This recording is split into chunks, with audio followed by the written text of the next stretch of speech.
Direktur Eksekutif Politika Research dan Consulting, PRC, Rio Prayogo menilai bahwa PSI adalah saingan berat dari PDI Perjuangan.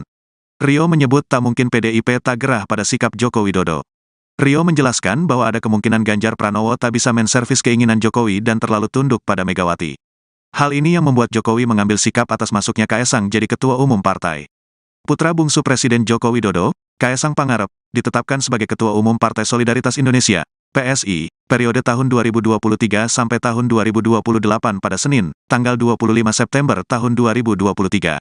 Kaesang mengungkap bahwa dirinya menerima banyak hinaan setelah bergabung dengan partai berlambang bunga mawar itu. Baru saja saya menerima KTA, kartu tanda anggota PSI, langsung diserang, dihujat, dihina, kata Kaesang saat berpidato dalam Forum Kopi Darat Nasional, Kopdarnas, PSI di Jakarta Theater, Senin malam. Kaesang mengaku tak mempersoalkan hinaan tersebut. Menurutnya, cacian itu tak seberapa dibandingkan dengan yang pernah dilontarkan publik ke sang ayah mengenai tudingan PKI, Antek China, sebutan plonga-plongo, hingga ijazah palsu. Namun, Kaesang heran, manuver politiknya ini turut menyeret sang istri, Erina Gudono, sebagai sasaran publik. Yang aneh itu dan saya bingung kok ya istri tercinta saya ikut-ikut diserang. Wong dia enggak ikut-ikutan, kecuali hanya memberi restu dan dukungan buat saya, ujarnya. Kaesang bilang, banyak yang mempertanyakan keputusannya bergabung dengan PSI alih-alih merapat ke partai besar yang sudah punya nama dan kursi di DPR RI. Terkait ini, Kaesang menyebut, justru dirinya bergabung karena PSI belum punya suara di parlemen. Ia berkomitmen untuk meloloskan PSI ke Senayan lewat pemilu 2024.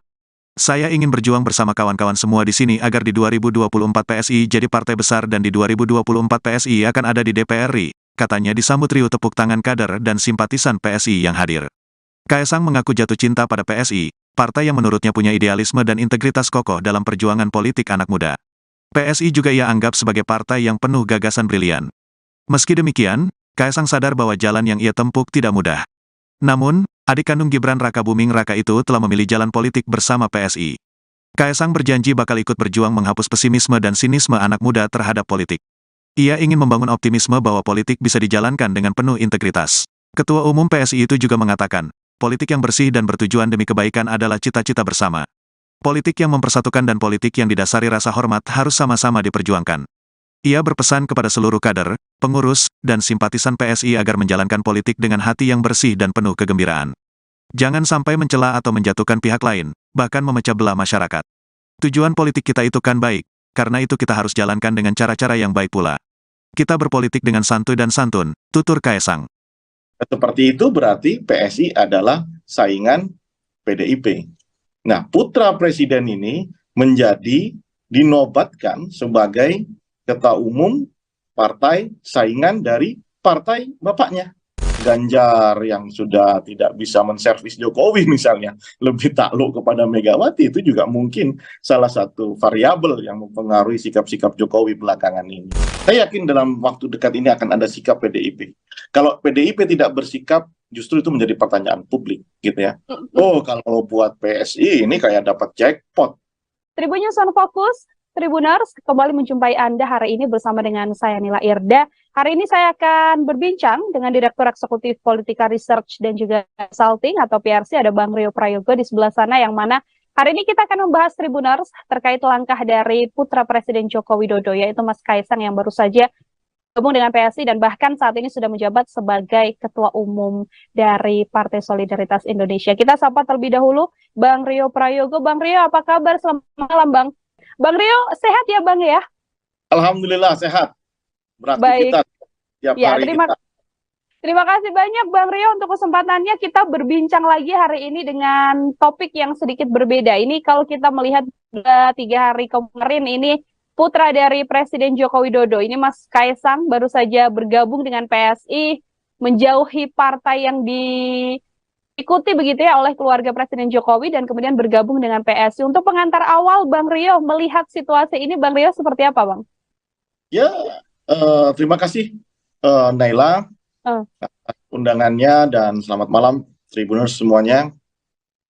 Fenomena yang menarik yang 3 hari ini benar-benar menyedot perhatian publik, insan politik di tanah air, di mana putra dari orang terpenting di Republik ini, putra Presiden Joko Widodo, melabuhkan pilihan politiknya ke Partai Solidaritas Indonesia atau PSI, sebuah partai yang secara posisi spektrum politik itu sama dengan partai yang menaungi Presiden Jokowi itu sendiri. PSI dan PDIP itu adalah kompetitor. Kenapa? Karena secara spektrum politik dia ada di belahan yang sama dengan PDIP. Dari brand colornya sama, merah, ya kan? Secara ideologi, narasi yang dibangun, itu benar-benar memiliki kemiripan dengan PDIP. Artinya, saya mau mengatakan bahwa PSI di dalam kampanye-kampanyenya itu sedang mencari atau menggrab basis pemilih PDIP. Nah, seperti itu berarti PSI adalah saingan PDIP. Nah, putra presiden ini dinobatkan sebagai ketua umum partai saingan dari partai bapaknya. Nah, itu publik pasti akan sudah bisa menilai kan apa jadi Naila di situ. Oke, Bang Rio, ini yang menarik kemudian pada saat kemudian bergabung begitu ya. Ini kan ada di Solo, markas PDIP yang kita tahu. Kemudian bahkan dilaksanakannya di rumah dari Presiden Joko Widodo sendiri yang merupakan kader dari PDI Perjuangan.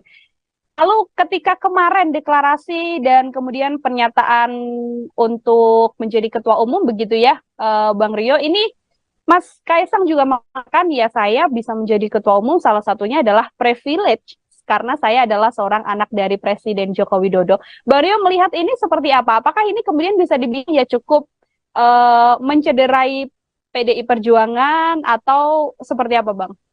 Begini Naila, itu kan cuman melengkapi drama saja. Ada di Pak, kemudian ada di Solo, yaitu gimmick politik lah. Saya pikir itu nggak substantif, bukan persoalan yang mendasar. Itu hanya ya artikulasi dari gimmick politik supaya kesannya itu menjadi lebih masif, lebih grande gitu ya.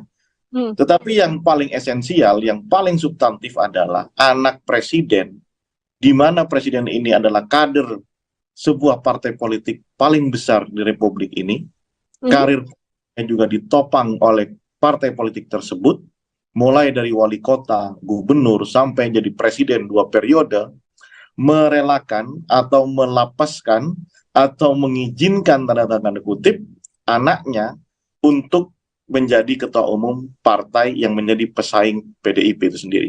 Coba kita cek, mana partai yang bersaing dengan PDIP selama ini selain sebelum ada PSI? Ada partai-partai yang rontokan dari PDIP, misalnya PNBK dulu ada Eros Jarot, ya kan? Kemudian ada, saya lupa itu partai-partai yang kemudian mereka rontokkan. PSI ini kan hadir sedang menyasar basis pemilih PDIP. Kalau kita bikin spektrum, mulai kiri sampai ke kanan itu adalah PKS misalnya, kalau kita sepakat dengan spektrum ini, maka kiri itu ada PDIP, kiri ke tengah itu PDIP. Nah, PSI kan sedang menggarap pasar di situ. Ya, kan jelas kenapa kemarin PSI itu dicuekin sama Hasto, sekjen PDIP, itu kan menunjukkan bahwa PDIP ingin sendirian bermain di spektrum yang sebelah kiri. Nah, sekarang putra dari presiden, Kaisang menjadi ketua umum dari partai politik yang secara langsung bersaing dengan PDIP, gitu ya. Nah, soal itu di Solo, di rumah dan lain-lain, saya pikir itu pelengkap orkestrasi aja, drama pelengkap aja, itu gimmick politik saja. Yang substantif dan esensial adalah presiden tahu akan semua ini terjadi, ya. Nah, bagaimana? Bisa juga menunggu respon dari PDIP, gitu ya. Kalau kemarin ada respon yang keras kepada Budiman Sujatmiko, kami juga sebagai pengamat juga ingin melihat respon yang seperti apa dari PDIP. Kalau PDIP mengatakan tidak gerah, tentu itu sebuah tanda tanya besar, ya kan? Dan sudah sewajarnya kalau PDIP itu marah akan hal ini. Karena orkestrasi yang terjadi di lapangan itu banyak. Dan ini hanya bagian dari patahan orkestrasi itu sendiri. Kenapa saya katakan begitu? Kaisang jadi PSI, sebelumnya ada baliho, poster, gambar-gambar Jokowi bersama Prabowo. Kemudian belakangan juga ada gambar-gambar Kaisang sebagai calon wakilnya presiden dari Prabowo Subianto, begitu ya. Nah, ini kan terlihat sekali bagaimana seorang kader dari sebuah partai memberikan dukungan yang masif kepada partai lain, dalam hal ini adalah Prabowo Subianto. Agaknya menurut saya perlu ada rapat khusus antara Presiden Republik Indonesia sebagai kader PDIP, sebagai petugas partai dengan Ketua Umum PDIP dan jajarannya. Saya pikir ini tidak baik-baik saja begitu. Meskipun beberapa pihak atau beberapa kader PDIP ketika konfirmasi mengatakan ya tidak masalah karena ada ART dari PDIP, yang tidak boleh adalah keluarga inti, yang artinya ya Pak Presiden sekarang dengan Ibu Iriana, sementara Mas Kaisang sudah kakaknya terpisah begitu ya Bang Rio ya dengan istrinya Mbak Erina. Apakah ini bisa saya katakan sebenarnya PDIP ya terjebak dengan ada ART-nya sendiri atau seperti apa? Tidak, saya pikir itu narasi normatif saja untuk membela diri sampai nanti ada keputusan dari secara organisasional atau dari ketua umum atau dari sekjen. Saya pikir seperti itu. Ya tentu kalau belum ada keputusan ya jawabannya begitu, jawaban normatif, ya. Jawaban yang dibutuhkan kadang juga nggak dibutuhkan itu kan. Ya semua orang tahulah kalau itu apa namanya ada RT-nya seperti itu. Ini bukan soal aturan main di internal partai, ini soal etika. Etika berpolitik ya kan. Gimana gini caranya ya? Maksud saya begini. PDIP sedang running dalam pileg. Running juga mengusung seorang kadernya bernama Ganjar Pranowo. Sementara kader terbaik yang menjadi presiden selama 10 tahun ini sedang menyuruh anaknya untuk mencari suara untuk orang lain dan partai yang lain. Nah, etika, ini kan bicara etika politik. Ya, mau dijembatani seperti apa narasi ini, mau dibuat sesopan apapun, saya pikir semua pasti bisa menyimpulkan bahwa Jokowi sedang tidak bahagia. Makanya dia kemudian mendistribusikan putranya itu ke PDIP. Apa ke SI, sorry. Oke. Presiden Jokowi tidak bahagia, kemudian mendistribusikan anaknya untuk kemudian bersama dengan PDIP. Apakah ini juga ada kaitannya dengan berbagai statement yang mengatakan Presiden Jokowi hanya petugas dari Partai PDI Perjuangan? Bang Rio, Anda melihatnya seperti apa? Ya, itu yang bisa menjawab tentunya adalah beliau. Ya, yang bersangkutan yang bisa menjawab tentang kenyamanan atau ketidaknyamanan atribusi yang selama ini disematkan kepada beliau. Tetapi secara politik saya ingin mengatakan bahwa kekuatan di mana sih partai politik di Indonesia yang katanya demokratis ini yang sangat demokratis di internal partainya, kalau saya belum melihat ya. Maksud saya begini. Coba Naila cari partai politik yang paling demokratis di alam demokrasi ini di Indonesia. Belum ada kita lihat partai yang benar-benar demokratis. Semuanya otoritas di dalam ketua umum partai itu sendiri atau setingkat lebih atasnya adalah Kongres. Ya. Petugas partai itu adalah persepsi atribusi yang diciptakan, dikonstruk oleh Ketua Umum PDIP sejak 2014. Kalau tidak enak sekarang kan ya kan dari kemarin dong, harusnya nggak enak dong. Karena itu sudah disebut sejak 2014, sejak pertama kali dideklarasikan. Itu sudah disebut istilah dan sudah ramai bertahun-tahun. Tapi kalau hanya alasan itu, kok rasanya politik itu menjadi sangat sangat tidak berwibawa ya. Kalau hanya sekedar alasan itu yang sudah didiskusikan, diributkan, diramaikan sejak dulu begitu ya. Kenapa baru berbicara di ujung karir sebagai presiden? Iya kan? Kalau itu alasannya, saya melihat bukan sekedar itu. Ya mungkin itu 10% saja. Ya. Lebih pada itu adalah bagaimana agenda-agenda ke depan. Ya kan, soal kenyamanan ini presiden kita ini orang Jawa tulen ya, Jawa ndeles gitu ya. Soal pilihan, perbedaan pilihan, tentu itu juga menjadi persoalan. Ya misalnya Ganjar yang sudah tidak bisa menservis Jokowi misalnya, lebih takluk kepada Megawati, itu juga mungkin salah satu variabel yang mempengaruhi sikap-sikap Jokowi belakangan ini. Artinya ini justru itu menurut saya. Sikap dari Presiden Jokowi bisa saya asumsikan begitu ya, karena untuk urusan mendatang ya, Bang Rio ya, urusan mendatang yang kemudian tidak bisa bersama atau tidak kemudian bisa satu pemikiran begitu yang akhirnya membuat Presiden Jokowi meskipun mengatakan tidak terlibat dalam bergabungnya Kaisang bersama PSI, namun kemudian juga cawe-cawenya ini ada kalau Bang Rio melihatnya. Ya, Jokowi sebagai presiden atau siapapun mau mengatakan bahwa tidak cawe-cawe dan lain-lain, ya itu tentu akan memperjelas situasi gitu ya. Bagaimana mungkin seorang anak presiden yang kok jadi apa namanya urusan Pandana Baban pernah mengatakan bahwa si Bobby dan si Gibran itu apa namanya dapat privilege karena dia anak presiden, semua dipermudah. Dia nggak perlu ketua partai di level kecamatan, kabupaten atau kota, tapi langsung dapat privilege itu. Nah, artinya kalau tidak ada kontribusi Jokowi di persoalan itu, masa iya ini ketua anak muda yang belum pernah jadi, atau jangan-jangan pegang bendera partai PSI aja belum pernah gitu ya. Ini tiba-tiba jadi ketua umum. Kalau tidak ada peran dari Jokowi, saya kira agak sumir ya. Kata orang Jawa itu ketemu pirang perkoro. Gitu. Ya. Bertemu beberapa perkara ya, Bang Rio ya. Iya. Ini kalau melihat arah dari Kaisang yang benar bergabung menjadi anggota PSI, bahkan sekarang menjadi ketua umum, ini menguntungkan untuk PSI dan merugikan salah satu pihak atau porsinya seperti apa, Bang Rio? Ya, merugikan PDIP lah. Bagaimana kader baiknya bernama Jokowi sedang mendistribusikan putranya ke partai pesaing PDIP. Ya kan? Saya yakin dalam waktu dekat ini akan ada sikap PDIP. Kalau PDIP tidak bersikap, justru itu menjadi pertanyaan publik, gitu ya. Oh, kalau buat PSI ini kayak dapat jackpot, Naila. Ya, kayak di lotre ini benar dapat jackpot ini. Gimana kagak anak presiden dan target lolos parliamentary threshold, ya itu sudah ada di mimpinya ya sejak Kaisang jadi ketua umum, wah itu udah semua pada bermimpi, itu bermimpi indah lah, ya kan? Aku lolos ini di PT.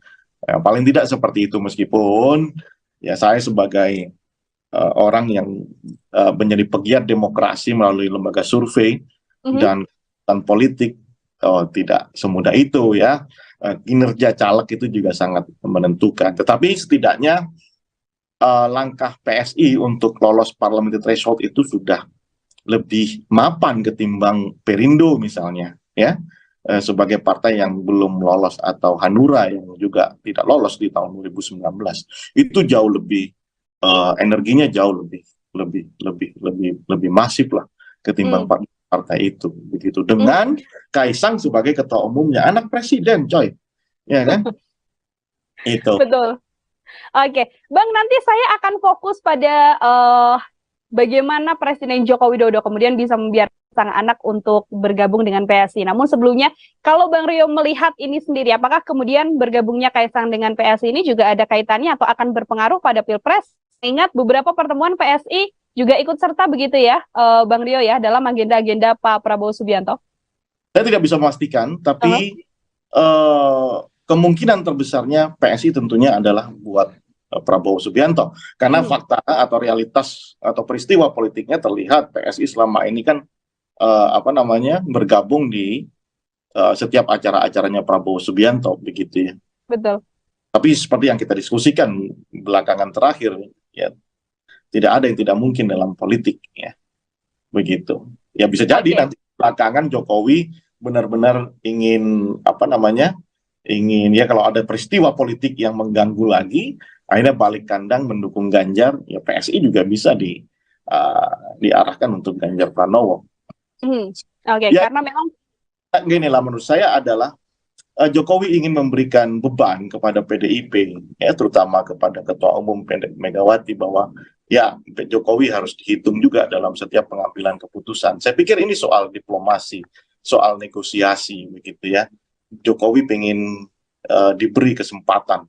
Ya, dengan anaknya menjadi ketua PSI, tentu Jokowi sudah menambah satu instrumen kekuatan politiknya, ya, untuk menambah ruang diplomasi atau negosiasi secara politik dengan PDIP, meskipun ya kan itu partainya. Jadi ya makanya saya isu saya bukan di soal internal, bukan soal aturan, bukan soal ini, tapi ini soal fatsun di dalam berpolitik gitu ya.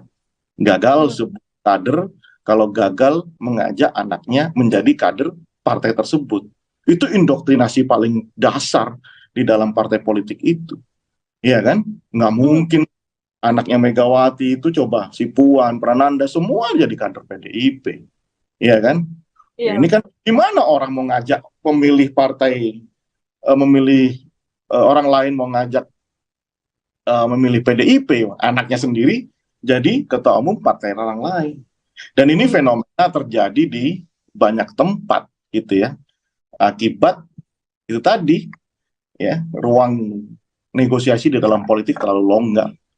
Sehingga orang yang muncul seperti Jokowi itu merasa besar karena dirinya bukan dari PDIP. Itu yang menurut saya harus menjadi concern bersama nih lah. Oke, tanya besarnya artinya terletak pada apa yang sebenarnya terjadi internal dari PDI Perjuangan ya, Bang Rio ya? Ya, tidak bisa dipungkiri itu yang terjadi kan. Kalau lagi harmonis, ya tidak akan seperti itu pasti kan. Meskipun beberapa kader PDI juga ketika ditanya ini tidak ada sangkut pautnya dengan hubungan Bu Mega dan Pak Jokowi, yang mana disampaikan juga hubungan keduanya tampak baik-baik saja dan akur-akur saja begitu Bang Rio katanya. Ya, politik kalau ditanyakan via wawancara ya keluarnya yang dari mulut bukan dari hati kan. Betul. Coba ketika lagi ngopi, lagi informal, coba tanyakan yang dari hati itu. Coba pasti itu kan akan menggambarkan keseluruhan situasi gitu. Ini kalau kemudian di statement beberapa pihak atau pengamat juga beberapa mengatakan bahwa Presiden Jokowi ini tampaknya sedang berdiri dengan dua kaki, ya ada di PDIP, namun ada kemungkinan juga untuk kemudian menahkodai PSI begitu, Bang Rio. Bang Rio lihatnya seperti apa sih untuk kaitan Presiden Jokowi sendiri dengan PSI yang saat ini ketua umumnya adalah Mas Kaisang begitu anaknya? Iya, kalau sekarang tentunya kaki Jokowi ada di Prabowo kalau seperti ini situasinya ya. Ya, tapi bukan berarti nanti Jokowi tidak akan mendukung, pasti tidak akan mendukung Ganjar, bukan seperti itu. Politik itu kan sangat lentur kan. Makanya tadi saya bilang frame-nya atau paradigmanya adalah Jokowi ingin memberikan beban kepada PDIP. Ya kan? Beban apa? Beban agar berpikir aku harus dilibatkan di dalam semua urusan. Gitu ya. Baik itu urusan penentuan siapa, kepada siapa, urusan apapun, begitu ya. Itu yang mungkin belum didapatkan sama Jokowi. Secara psikologis, Jokowi butuh itu. Dia orang terpenting kan, nomor 1 di Republik ini. Nah, dengan memberikan beban seperti ini, maka yang dia tunggu adalah ruang negosiasi. Oleh siapa? Ya antara Jokowi dengan Megawati, Jokowi dengan PDIP. Ya kan, aku kader, ya, tapi ayolah, kira-kira baiknya seperti apa? Jangan tinggalkan aku dong, ya kan? Nah, kira-kira seperti itu. Atau misalnya, contoh misalnya tentang baliho-baliho Gibran yang ada di seluruh Indonesia itu. Kok rasanya nggak mungkin lah kalau